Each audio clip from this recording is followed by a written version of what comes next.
ఉద్యమ చరిత్రపై చెరిగిపోని ముద్ర వేసిన మహానాయకులు కేసీఆర్ అని బీఆర్ఎస్ మాజీ ఎమ్మెల్యే బాల్క సుమన్ కొనియాడారు. తెలంగాణ సాధన కోసం 2009 నవంబర్ 29న కేసీఆర్ నిరాహార దీక్ష చేపట్టారని గుర్తు చేశారు. బీఆర్ఎస్ పిలుపు మేరకు నవంబర్ 29న మంచిర్యాల జిల్లాలో దీక్ష దివస్ కార్యక్రమం నిర్వహిస్తున్నట్లు ఆయన తెలిపారు. దీక్ష దివస్ కార్యక్రమంలో నిర్వహించవలసిన విధి విధానాలపై కార్యకర్తలకు ఆయన దిశానిర్దేశం చేశారు. చాలా ఉద్యమాల్లో పెద్ద ఎత్తున ఎన్నో కేసులు నిర్బంధాన్ని అన్ని అనుభవించి ఎంతో త్యాగం చేసిన కుటుంబం చూసుకోవాలి. మీకు ఇక్కడ అన్ని ఏర్పాటు కూడా నేను చేస్తే దానికి ఇబ్బంది లేదని తెలియజేస్తూ ఇప్పుడు మన ఈ దీక్షా దివస్ కార్యక్రమానికి మన మంచిర్యాల జిల్లా ఇన్ఛార్జ్ వచ్చినటువంటి సోదరుని కరీంనగర్ జిల్లా మాజీ జడ్పీ చైర్పర్సన్ మన మహిళా విభాగం అధ్యక్షురాలు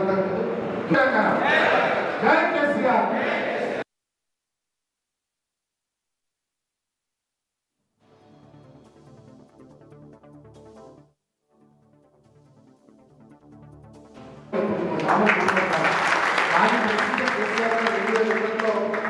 ఆహ్వానించి పార్టీలు తెలుసుకొని బాలిక సుభాష్ గారు, ఎమ్మెల్యే అన్న సుందయ్య గారు, దయాకర్రావు గారు, తిలకర్ గారు, అదేవిధంగా వేదికపై ఉన్నటువంటి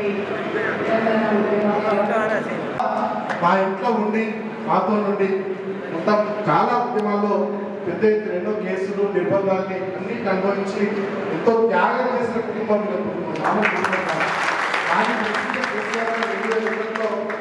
ఆహ్వానించి పార్టీలు తెలుసుకొని బాలిక సుభాష్ గారు, ఎమ్మెల్యే అన్న సుందయ్య గారు, దయాకర్రావు గారు, తిలకర్ గారు, అదేవిధంగా